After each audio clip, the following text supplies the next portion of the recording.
এই কি অরুণ দা পরোটা খাচ্ছে মায়াপুর এসে? কি করছে? আরে শালা পরোটা বাজছে ফাটা স্পিকার অরুণ কাকা, আর হাতে ফসকা পড়ছে পকেট থেকে মোবাইল বের করে ক্যামেরা অন করে দাঁড়িয়ে যাওয়া মালগুলো।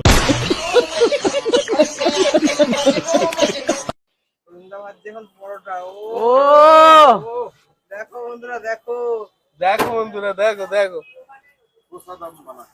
আরে এই ফাটা স্পিকার অরুণ কাকা যত না পরোটার মধ্যে তেল লাগাচ্ছে, তার থেকে তো বেশি এই ক্যামেরা অন করে থাকা মালগুলো কাকার পেছনে তেল লাগাচ্ছে। এইভাবেই ভাজতে হয় নাকি? না, ওটা জল দিয়ে ভাজতে হয়। गजब बेइज्जती है। তোমরা দোকানে লাস্ট কবে পরোটা বানিয়েছিলে? কেন তুই গিয়ে সেই পরোটা বানানোর তাওয়াটা চাটবি? ওই পরোটা খেতে গেলে শুনেছি ভাগ্য লাগে, এটা কি সত্যি? আমার হাতের পরোটা খেতে গেলে ভাগ্য লাগে। হ্যাঁ, তুমি তো তোমার হাত ওই উটের দুধ দিয়ে ধোও, তাই না?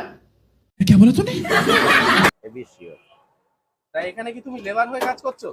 না, আরে ও লেবারের কাজ করুক, ম্যানেজারের কাজ করুক, দোকানটাই কিনে নিক, শালা তোর এত ইন্টারেস্ট কিসের সোনা? কে ম্যানেজার থাকবে এখানে? এই ডিজে অরুণ না ফাটা স্পিকার অরুণ, এর একবার দরকার ওই ফুড ব্লগারের পায়ে ধরে একবার প্রণাম করা। কারণ এরা না থাকলে কাকা তো আজকে ডিজে অরুণ না ফাটা স্পিকার অরুণ কিছুই হয়ে উঠতো না। মানে ফুড ব্লগারগুলো এত তেল মেরে ভাই মালটাকে তুলেছে, মানে মালটাকে এখন শাহরুখ খানের থেকেও বেশি সেলিব্রিটি মনে করে নিজেকে। कौन है ये लोग? कहां से आते हैं ये?